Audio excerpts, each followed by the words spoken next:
All right, so here's our first attempt at graphing our own piecewise function. So we understand that piecewise functions, it's one function, but it's broken into parts, okay? So where I like to start is right over here, okay? This part of the function only exists when x is less than or equal to 2. This part of the function only exists when x is greater than 2. So what that pretty much means to me is that this whole coordinate plane is being divided at 2. Something's going to happen when x is less than 2, and something's going to happen when x is greater than 2. So what I like to do is draw myself a vertical line at 2. I kind of make it dashed. It's not actually part of your final graph, but it's going to help you sort of divide your graph into the pieces that you need. So again, this is not part of your final graph. So if you don't put it on yours, that's okay. But I'm just reminding myself, this is where the things are going to change. I'm going to have something that happens to the left of the line and something that happens to the right of the line. If I had 3 pieces, I'd have 3 sections of the graph, a left, a middle, and a right. But in this case, I'm only splitting it up into 2 regions, once before x is 2 and once after x is 2.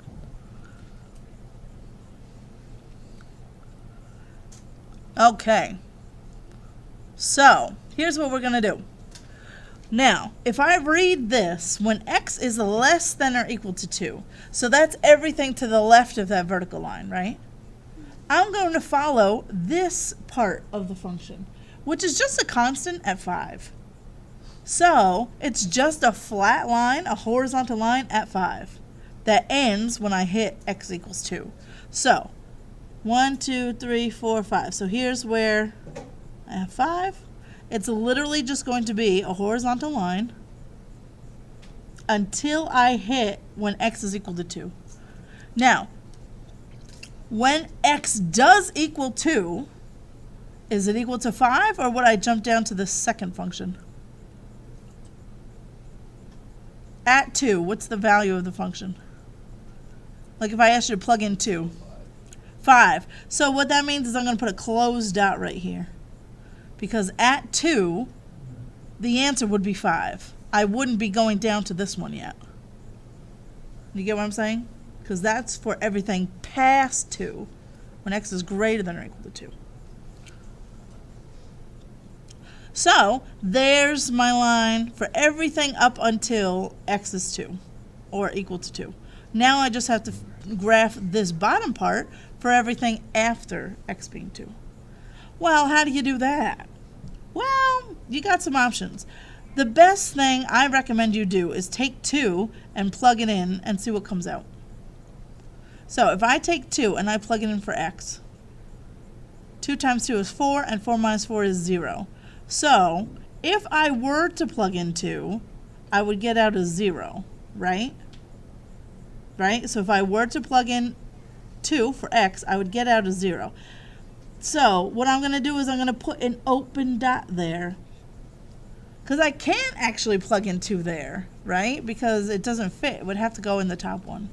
And remember, we can't have 2 closed dots on top of each other. But if I were just going to graph the line, y equals 2x minus 4, that is a point on that line.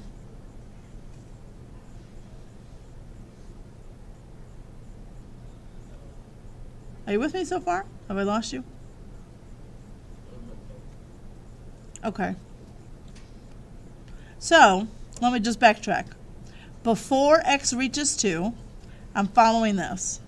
And if I ask you to graph y equals 5, that's just a horizontal line at 5, right? So that's why I have this. Once I hit 2, my answer is still 5 because 2 is less than or equal to 2. So my answer is 5. But now what's going to happen at 2.1? What's going to happen at 2.5? What's going to happen at 3? What's going to happen at 7? Well, they're all greater than 2, so I need to be following this line. So I need to graph this line on my chart. Okay, well, how do you graph a line? Well, one way is to start at a random point on that line. So when I plugged in 2, I got out 0. Now all I have to do is finish graphing that line. Since I already have a point on the line, can't I just follow the slope? Yeah. What's the slope of this thing? 2. So from that point, I can just go up 2 over 1. Up 2 over 1. Up 2 over 1.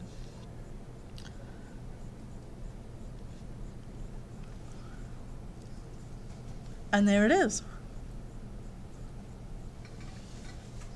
So really, it's kind of, maybe another way to think about it is like this. You're just going to graph both of these lines, y equals 5 and y equals 2x minus 4. It's just that you can only have y equals 5 up until you hit 2, and you can only have 2x minus 4 after you've passed 2.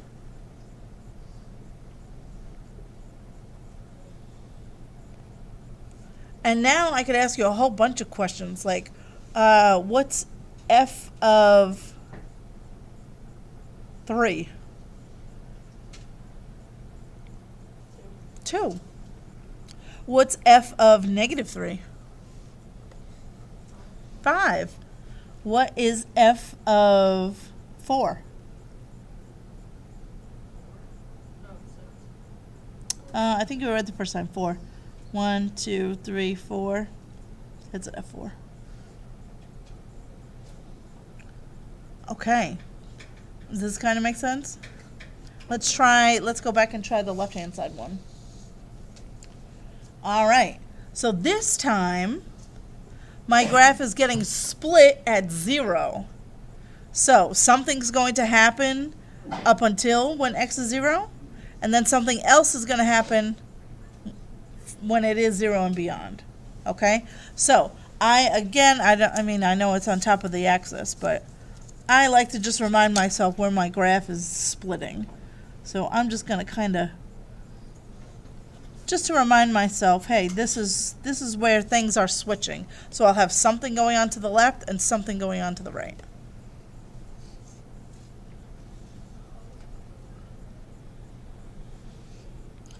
All right, now this one's a little bit trickier. I basically need to graph this line, but only on the left-hand side of the graph. Right? We're used to starting on the y-axis and then doing it on the right, but I have to do it on the left. So it's a little weird, but where would this thing, if you were normally going to graph y equals 2x plus 1, where would you start? At 1. Can I put a solid dot there? No, because x cannot equal 0 here. So I'm going to put an open dot. And now here's where it's a little bit tricky because you kind of have to work backwards. That is a point on the line, so I can just follow the slope that's negative 2, but you can't draw it on this side because it only exists when x is less than 0. So instead of going down 2 over 1, down 2 over 1, I'm really going to go up and back, which is still a slope of negative 2, isn't it? Look, as I go from left to right, I'm still going down 2 over 1. You guys follow me? It's just weird that you have to do it on the left-hand side, and we're not used to that. So I just connect my dots on the left-hand side. That's all.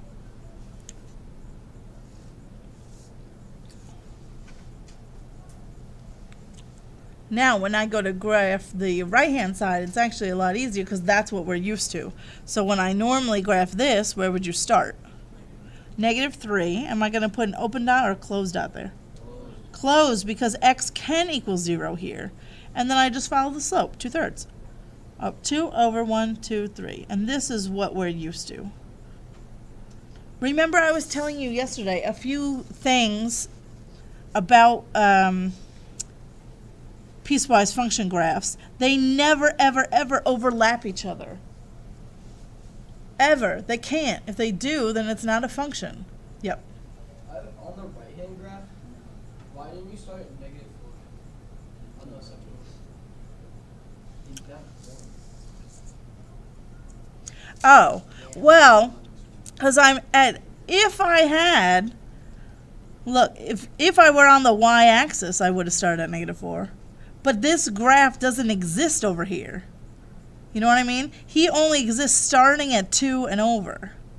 Oh, I get it. You know what I mean? Yeah, so the line itself does start at negative 4, but I don't draw that part of it.